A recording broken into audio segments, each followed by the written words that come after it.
Okay, so we finished off last time. We were talking about this idea of thermal resistance. So does anyone feel like they could explain what thermal resistance is to the rest of the class?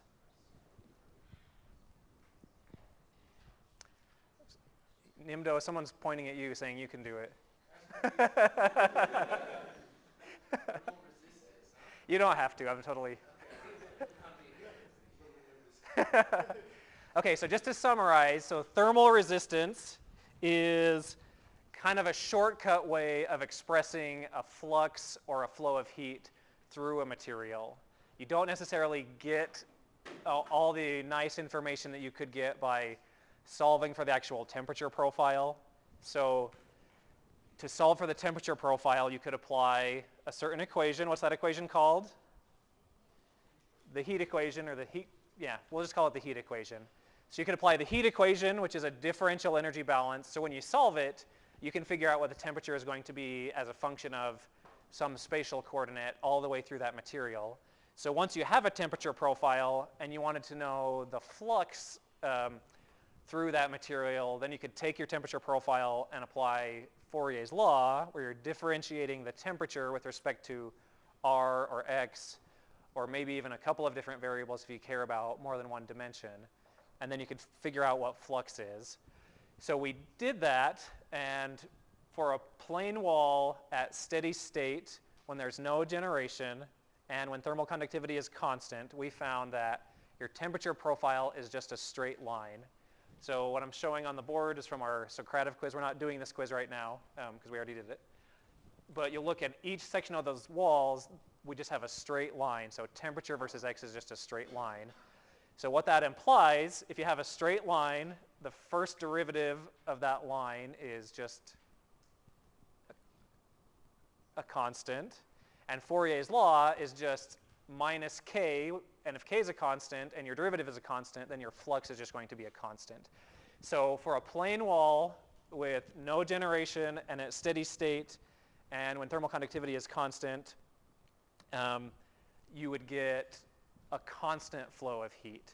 So if we think about that, I gave this hypothetical example. Let's imagine we divided this room up by a wall, and on this side of the room we have a heat source.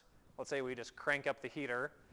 And on this side of the room we have a heat sink. So let's say we just have air conditioning happening on this side of the room. So at steady state, that heater is going to be working at a constant rate. All the heat is going to be flowing from this room. Ultimately, it's going to convect into the air. Then it's going to reach this side of the wall. It's going to conduct through the wall. Then it's going to go over here, and that air conditioning unit is going to remove all that heat. So under those situations, that flow of heat from the heater to the air conditioning unit is going to be this constant flow of heat. That's only after our system has reached steady state. As it's getting to steady state, the wall itself is going to be absorbing some heat, and that makes these lines not straight, but over time they'll evolve and just become straight lines.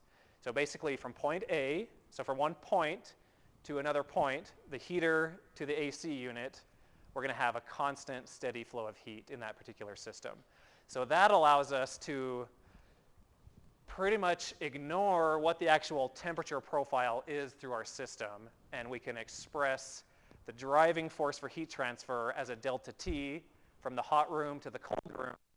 And then all the stuff that happens in between, the convection in the rooms and the conduction in the wall, we can just lump together into a single term called the thermal resistance. And we had formulas to calculate thermal resistance. So these will be back in your notes and also in your textbook, but the thermal resistance, the total thermal resistance through a plane wall is L, which is the thickness of the wall, divided by K times A. So the thicker the wall is, the more thermal resistance it'll have, meaning the less heat will flow. If you have a lower thermal conductivity of your material, that's, I'll just write these down. So our thermal resistance for conduction is defined as L over Ka. So thicker wall means more conductive thermal resistance, which means lesser flow of heat. If we have a higher thermal conductivity, that would mean less resistance and a higher flow of heat. Or if we made the wall area bigger, so by making the wall area bigger in terms of the area normal to the flow of heat, then that means there's going to be more heat flow and lower thermal resistance. So the thermal resistance for convection is 1 over HA. So it's also proportional to the area of the wall. So naturally, if you have a bigger rooms and a bigger wall, more heat flowing across is going to be kind of a given, speaking in absolute terms there. So you could mess around with the heat transfer coefficient to increase or decrease your total thermal resistance. Any questions there? Okay, so the total thermal resistance method lets us say that our total flow of heat would be equal to, I'll stick with this nomenclature, so we can just use these two extreme temperatures. So we could just express this as T infinity 1 minus T infinity, this is called 4 in this particular image, divided by R total, where this R total is just the sum of each individual thermal resistance. So this gives us a single algebraic equation. If we knew all of our K's and all of our H's, we could just calculate this total thermal resistance and it would just be a constant. So we would have a known, and let's say we knew Q and we knew one of these temperatures, we could solve for the other temperature. So we'd have one equation, one unknown. Or we could also, let's say we knew the temperatures but we didn't know Q, then it's just plug and chug. Plug in the temperatures and the total thermal resistance and we can get the total flow of heat. Yes? So in this example, would one way to think about it be like each section could be like a wall where like the furthest left side is like the inside material of the wall and then like insulation and then like the outside? Yeah. Yeah, exactly. That's a great way of thinking about it. So this is just sort of a generic wall, and I kind of have some weird abstract examples, like one in your homework where I talk about a composite wall that's part concrete, part steel, and part wood. But really, yeah, an actual wall isn't just a slab of a single material. It's made up of a bunch of different parts. And in series, you could have drywall, insulation, and then drywall, for example. But then if you start thinking about like the studs that are in the wall, then you have thermal resistances in parallel, which we'll talk about shortly. Yeah, Blaine? We get to treat these as infinite heat sinks or infinite heat sources. What is actually being convected if you're not at the temperature inside is not being cooled? Well, it's not being cooled, the temperature on the other side is not being heated. So if it's an infinite heat sink, are we convecting or? I'm not totally sure I understand the question. You have so many CFM flowing through this side, so many CFM flowing through this side, and this side stays at, what do you want to say, 350 Kelvin for absolute, and you've got 298 on this side. Okay. Are you actually, it's infinite, there's no temperature change, it's just a flux through, so are we convecting? Okay. Yeah, there's still convection. So let's ignore what's happening in the actual HVAC system. Let's just assume that you keep this room at 350 Kelvin following your temperature. So we just keep this room at 350 Kelvin. So there's still convection from the room air to the surface of the wall. So remember, convection is a fluid to a surface heat transfer. So there would still need to be convection happening from that air to the inner layer of the wall. So that's the thermal resistance on the far left side. And then conduct through the wall and then convection on the other side. And then we're sort of just ignoring all the complexities of the HVAC system, assuming that we're just dealing with flow from the air to the wall, through the wall, and then from the wall to the air. Does that make sense? I think you probably have some. Well, it's close enough because it looks like it's just, you could put CO, so conduction, whatever. You fix the temperature on the left side, you fix the temperature on the right side. I'm not sure how H Yeah. If you're fixing temperatures on one side or the other, do you really care about the source?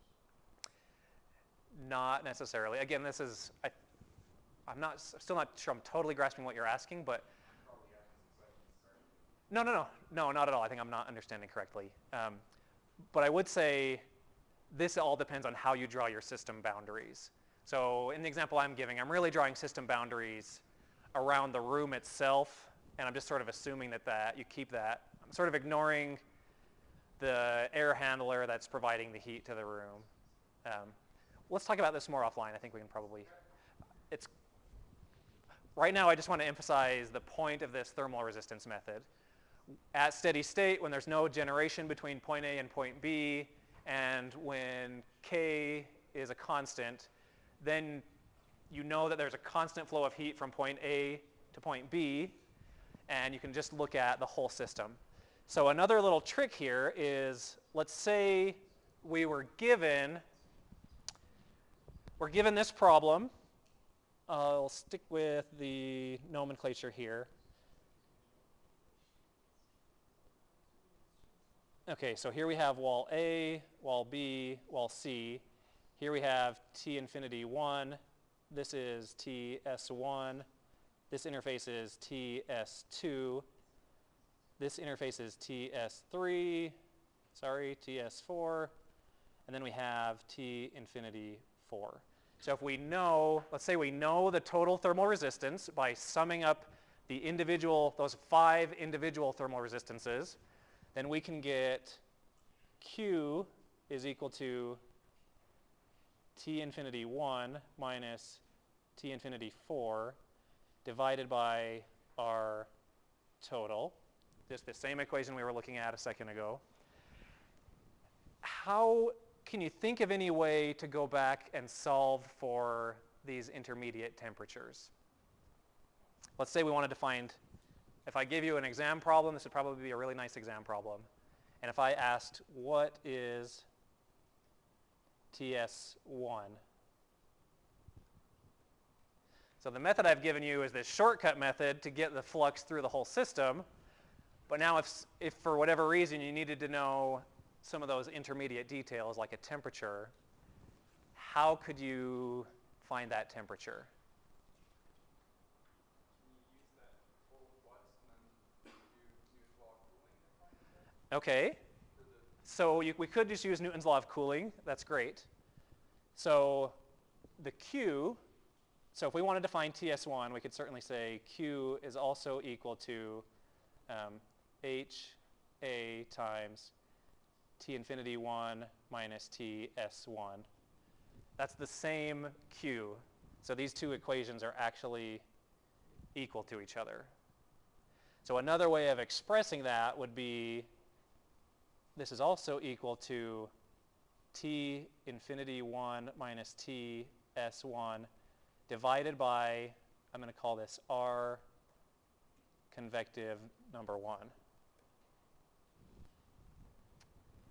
So what we've done here is we've taken, so this thermal resistance method lets us create this ratio of driving force to thermal resistance.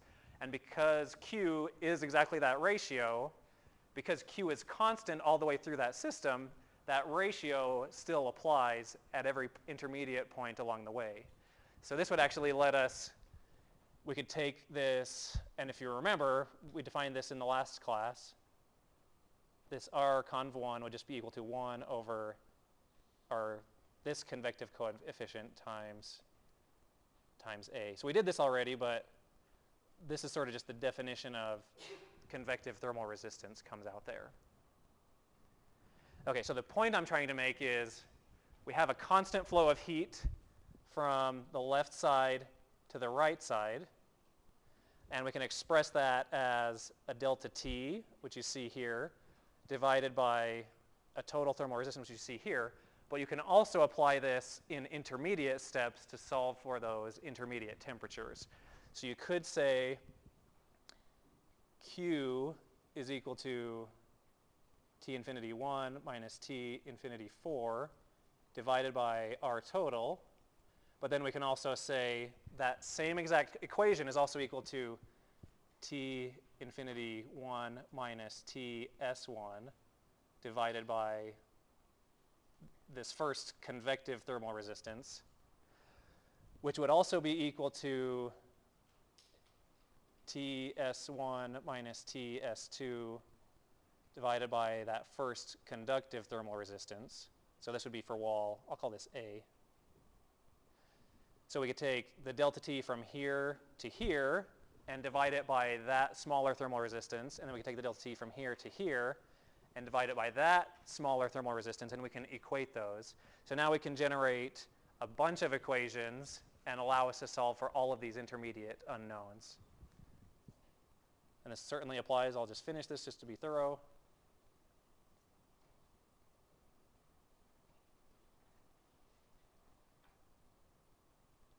Is equal to TS3 minus TS4. And finally, we would have TS4 minus T infinity 4 over R convective. What did we call this? I guess we'll just call that 4. So any questions there? So while this thermal resistance method, let me just explain this real quick and then I'll get back to you. Okay, so this thermal resistance method is kind of a shortcut method.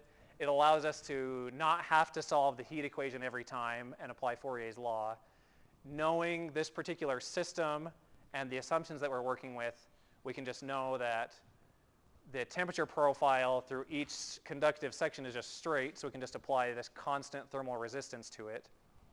And basically we're taking, so this is the biggest delta T across our system, and that's also ratioed to the total thermal resistance, which is the summation of all of those individual thermal resistances.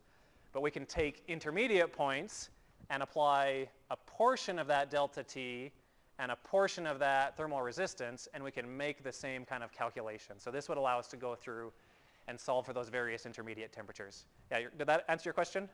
Okay. So it's all predicated on the idea that under those assumptions that I've stated multiple times, the flow of heat from point A to point B would be constant. So we can apply this thermal resistance method based on all these assumptions and derivations that we've gone through. Any other questions or confusion there? Also, I want to point out that there's a professor at Harvard who's in their physics department, and he has this whole field of research on teaching methodologies, and he says that being confused is an essential part to learning. So it's okay to be confused. He says that people who, if you try and get people to just memorize answers, they don't retain that very well. But if you can confuse them, which is what I try to do on a daily basis, says if you can confuse them, that causes them to really think critically about what they're doing, and you have to come up with mental models for how processes work. So if you ever feel confused, working through that confusion is a vital process to learning. And I say that just so when I confuse you, I feel like I'm contributing to the world. Yes? Just to make sure that I'm understanding how this works right. So say we were trying to solve for temperature at S2, because that's kind of in the middle, so you can't necessarily go from that Okay. midpoint. So in order to do that, I take the temperature of our room, TS1, minus that temperature over the sum of the resistance for the intermediate points of the convection and conduction. Yeah, the trick is just for whatever delta T you're considering. So if you're considering a delta T from here to, say, here, you would include that full delta T, and then you would add up the thermal resistances that correspond to convection and conduction. Okay. You could do the same thing going from here to here. Take that full delta T and just make sure you're ratioing that by the 3 thermal resistances there. Okay? Yes? We only assume this when after a long period of time. This only applies at steady state. So only apply, and the reason is, so let's go back to our hypothetical example. Let's say we show up to the class and we have this weird room with 2 sections. So let's say it's been a long weekend and the heat has been out, and everything is just freezing. So we still have our big wall. Our wall is essentially going to be really cold because there's been no heat source in the building. So then we go and we crank up the thermostat and we start heat flowing into this room on your left.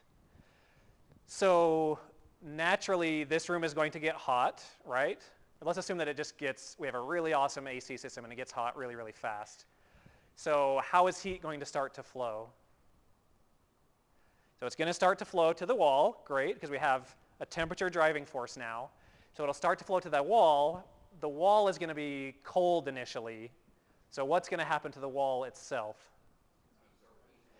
The wall is going to start absorbing heat. So now our heat source, not all of that heat is making it from the room on the left to the room on the right. A lot of that is just being absorbed into the wall itself. So our flow of heat won't be constant through there because now we have this accumulation term to deal with, and that dt of our wall is going to be positive and it's going to be increasing. So we'd have to take a dynamic approach there, and the thermal resistance method would not apply because now the flow of heat is going to be a function of time and distance because some of it's going to be absorbed along the way. Yeah? What if there was like some sort of radiator or something in C? It's like if you just got everything else just had C, you had a radiator, could you use the same idea? Okay, so You got the steady state and everything. so you're talking about a generation term basically, right? Is that what that is? Yeah, it could be a generation term. So we have another source of heat here. So let's say we have a Q dot here. So now, again, our assumptions fall apart. The flow of heat, so if we still maintained the two extreme temperatures in the room, now our flow of heat's generally going to be flowing this way still, but at some point it's going to encounter all this extra heat. So ultimately it's all going out in the sink, but now what's going out in the sink is both the flow of heat that starts on this side plus this. So at some point along the way we pick up this extra heat source. So again, you can't use thermal resistance method when there is a generation term between point A and point B. Yeah, Titus? Is it possible to treat Q dot and like the accumulation terms as like capacitors or batteries?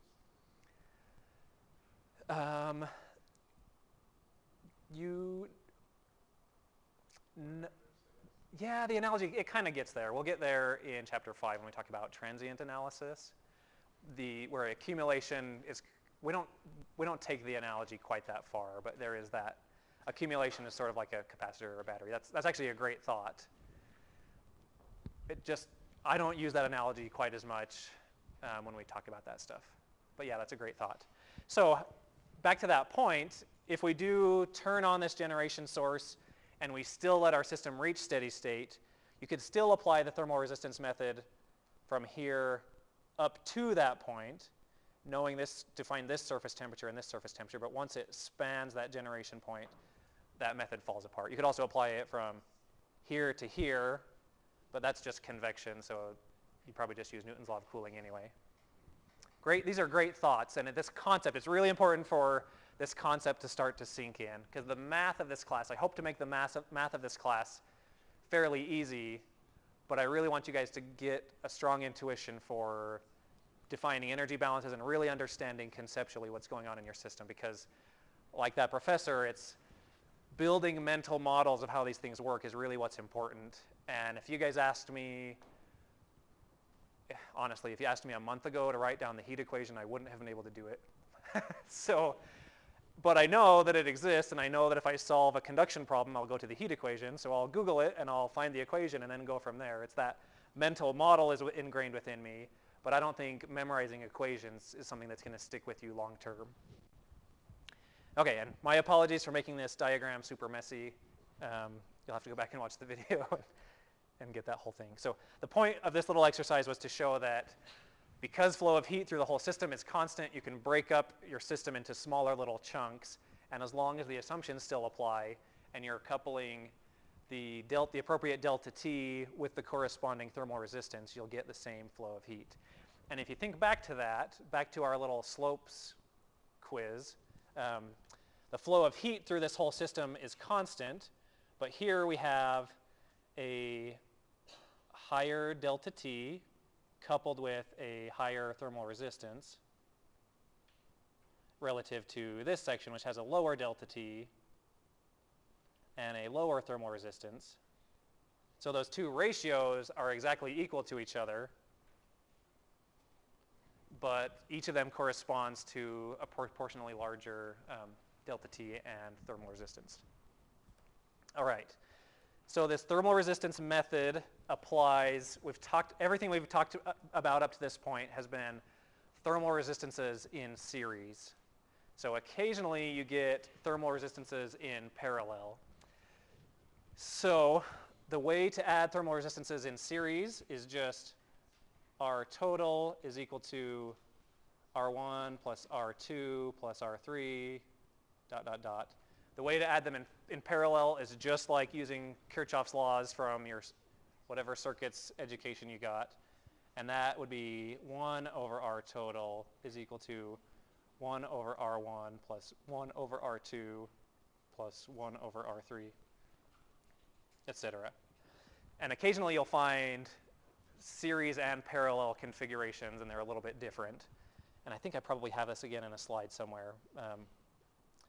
So let's look at a different kind of composite wall where now you don't just have heat flowing through the wall, in series. So you'd have heat, if you have heat flowing through this way, and let's say this is drywall. Maybe this is a piece of a stud, and this is insulation or something, and this is drywall again. So now you'd have to look at how heat flows through this in parallel, because certainly you're going to have some heat flowing through here and some heat flowing through there. And from a thermal circuits perspective, there are a couple of different ways of looking at this. So we could treat this as, so obviously there are going to be some two-dimensional effects here, but we're still focused on one-dimensional analysis. So we can take this two-dimensional system, because obviously the system is different in this direction and this direction. So we still want to use this thermal resistance method and keep our life simple. So a couple of ways of making this transformation to a one-dimensional system would be considering that it's two separate walls and that this is at a certain temperature. Let's call this T1A. And this is at a different temperature, and that this interface here is adiabatic. So you only have heat flowing through this way. So now you have heat flowing through two totally separate paths in parallel, and that would correspond to this bottom thermal circuit. So that's just an assumption that we made. The other assumption that we could make is that that this section on the left is isothermal throughout, so that the temperature here and the temperature here are equal. So we'd have a flow of heat here, and then it would split off to flow separately through each of those. And again, we'd make that same assumption that this point and this point are the same, and that would lead us toward this configuration.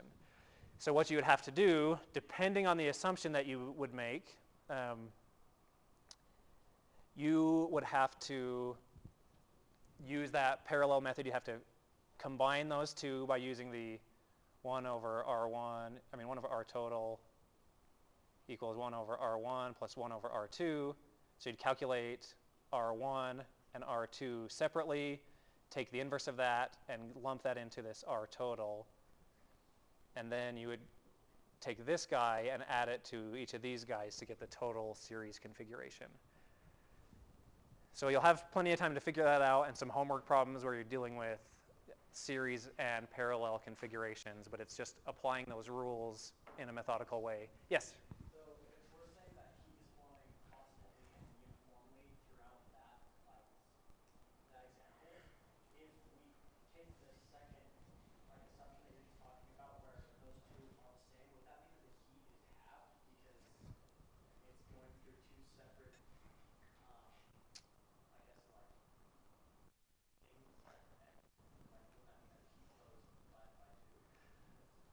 Yeah, could you say that again? Sorry.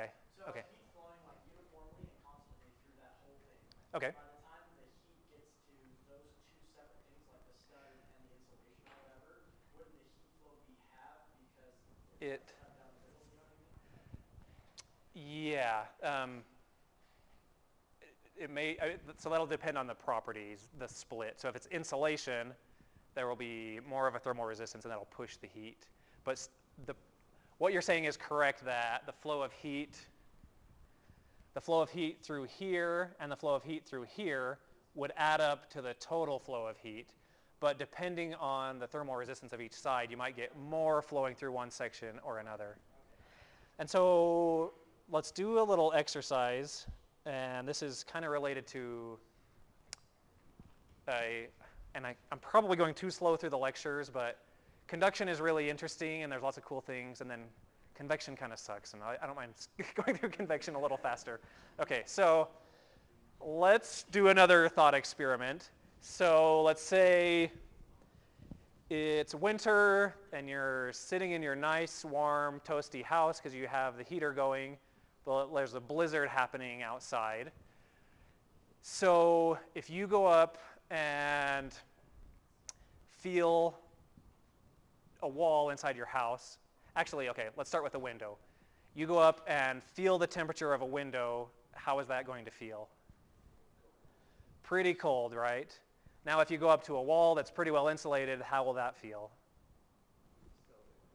A little bit cool, probably cooler than the room, but less cold than the window. So if you were trying to analyze how much heat is flowing out of your house, you would have thermal resistances in parallel. So some heat's going to be flowing through the walls, but the walls are really well insulated, so at least the flux, we can say, is going to be less through the walls as compared to the window. So just using your intuition and that little thought experiment about how the window would feel versus the wall, which of these do you think is going to be a better approximation, the top or the bottom? Okay, I'm hearing bottom. Someone want to explain why?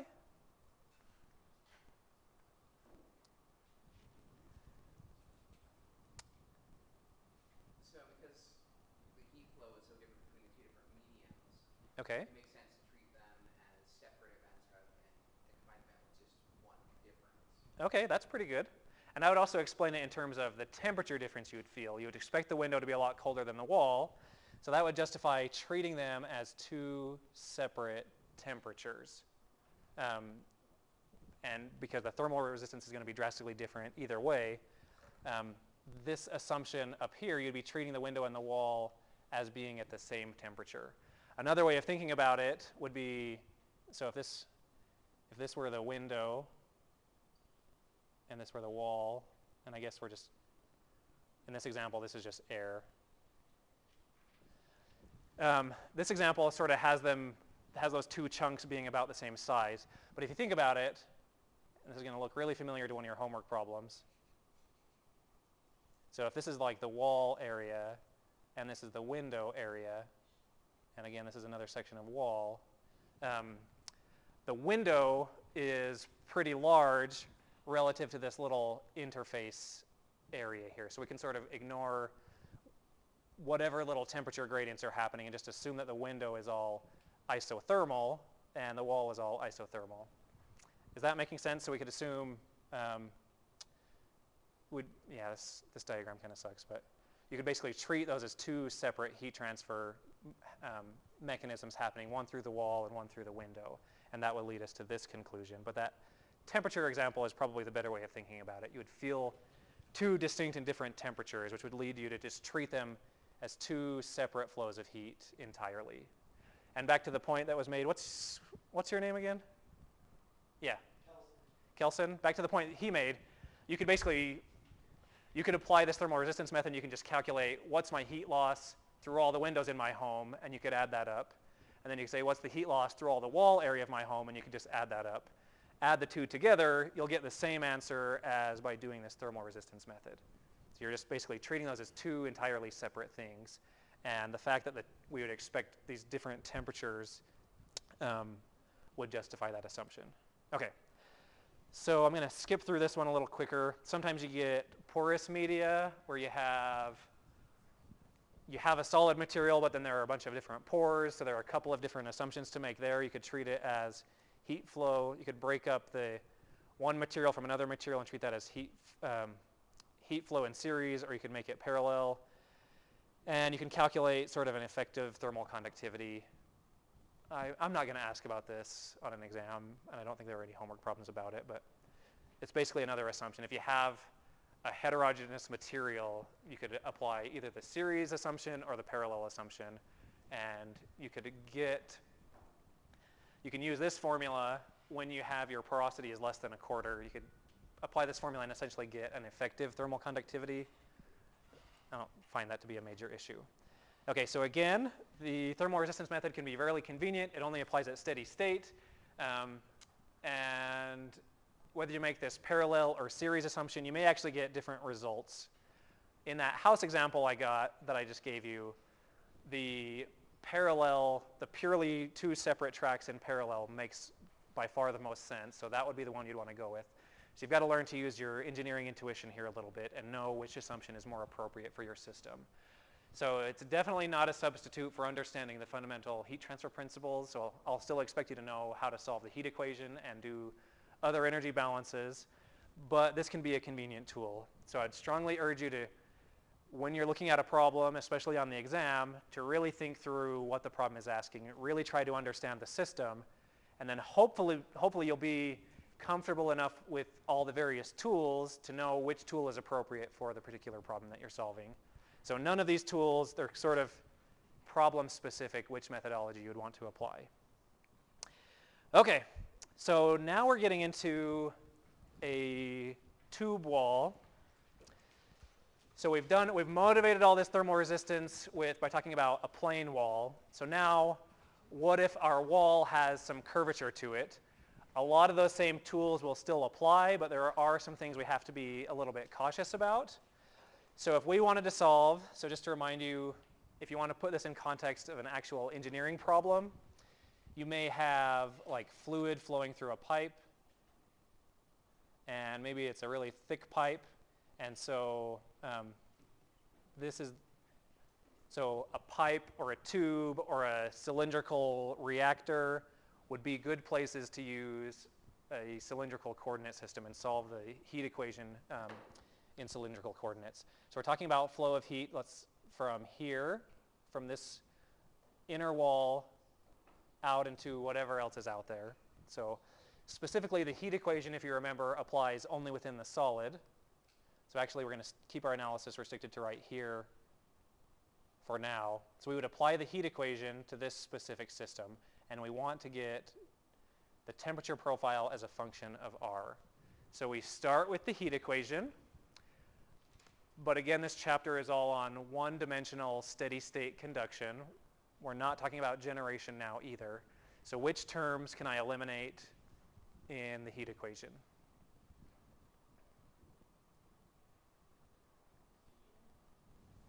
Okay, I think I'm hearing this one. We're not expecting any temperature variation with respect to some angle, phi. We're not going to be worried about axial heat transfer. So we're going to assume that if I show you the rest of this pipe in this direction, we're going to assume that temperature is just constant. So we're only concerned about temperature as a function of R. So no generation at steady state, so this is basically the equation that we would solve. So we would apply the heat equation here. We would end up with, I want to go a little bit more quickly through this. So we would end up with something that looks like, assuming constant thermal conductivity, we'd have K over R times D by dr times R, and then we have dt dr, and that whole quantity equals 0 because there's no accumulation, there's no other stuff we have to worry about. So the approach we would take to solving this, and you should be getting a good flavor of this on your homework, would just be to start separating and integrating. So I do want to point out, if we could separate this, we have a term here and we have a separate term here. We don't really know much about this term. It's sort of esoteric to us and mysterious to us right now. But this term, if we assume this is finite, finite. And we assume that r is also finite because we're going from some inner radius to some outer radius. So this is also finite. So we have a finite term multiplied by another term equaling 0. So this finite term we know is not 0, which means we can just we can divide through by k over r, and that's still 0. So we can just basically eliminate those two terms just by knowing that two numbers multiplied together equaling 0, at least one of those has to be 0, correct? So we know that this one's not 0, so that term with all the derivatives, that has to be equal to 0. So that makes the equation a little bit simpler to deal with. So we get d by dr, r dt dr. And we're going to solve this specifically with known temperature boundary conditions. So we would separate and integrate. So we would get the derivative of r times dt dr is equal to 0 times dr. So when we integrate, that just becomes r dt dr is equal to what? Anyone? Okay, so we have a constant. Okay. So now we would separate and integrate again, and we would rearrange that equation. We would get dt is equal to c1 times dr over r. And we would integrate again. So how does that look? What's the integral of 1 over r? So we're going to get a natural log term in there. So we have t is equal to c1 times the natural log of r plus c2. So that's basically our equation. We have, if we wanted to know t as a function of r, that's going to be c1 natural log of r plus c2. So in the interest of time, since we've only got 5 minutes left, what's the next step here? So now we would apply our boundary conditions. And in this specific example, we're going to know the surface temperature here. Let's call that TS1. And the surface temperature here, let's call that TS2. We can certainly have different boundary conditions. You could have a constant flux boundary condition. I think you may have some of these on your homework. So it could be convenient to stop sort of mid-integration and apply a boundary condition at that point. But we know that our boundary conditions are both in terms of temperature, so we want to get the fully integrated equation before we apply our boundary conditions. So I'm going to not go into the detail of the math. This might be a nice exercise for you to just go plug in boundary conditions and solve for C1 and C2. But after we apply our boundary conditions, we get t as a function of r is equal to TS1 minus TS2 divided by the natural log of r1 over r2 multiplied by a natural log of r over r2 plus TS2. So this equation is fundamentally different than that through the plane wall, whereas in the plane wall, the temperature just varied linearly with x. So now we actually have this nonlinear dependence here. So a two-ball temperature profile is going to look something more like this, where if this is R1 and this is R2, we no longer have that nice, perfectly straight line, which is going to have some other implications that we'll deal with later. Okay, so that's our two-ball temperature profile. To help you get through the homework, we'll go back and derive some of this stuff, but you're going to want to use this other thermal resistance.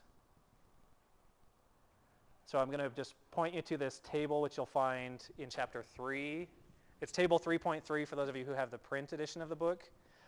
So on the homework, you're going to use these other thermal resistances, and we'll go back and derive these, but I don't want to hold up your homework in the process. So for a cylindrical wall or a tube wall or a pipe wall, the thermal resistance isn't just that simple L over K. It's this kind of a term where there's some nonlinearities. Notice that it's still a constant, but it's a constant that has this natural log term in there. All right, and we'll go back and I meant to go a little bit faster today, but I think it's really important to help these concepts sink in before you move on and do too much homework.